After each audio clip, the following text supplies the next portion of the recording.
This is the proximal radial ulnar joint right here, and this is the distal radial ulnar joint. The proximal radial ulnar joint is formed by the head of the radius bone articulating with the radial notch of the ulna.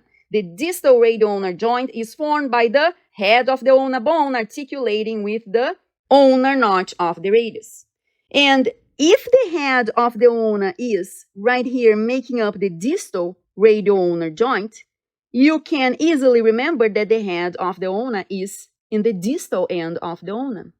And the ulna bone, together with the metacarpal bones, which are the bones that make up the palms of our hands, and the phalanges, which are the bones that make up our fingers and thumb, are the only bones in our body that have the head in the distal end.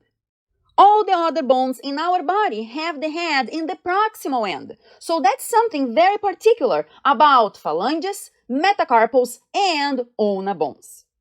We also see in this image the little bumps on the lateral and medial aspect of our wrist, which are the styloid process of the radius bone and the styloid process of the ulna bone. Now pay attention that every time our forearm is pronated, the radius bone is anterior to the ulna bone. And this only happens because of the proximal and distal radial ulnar joints.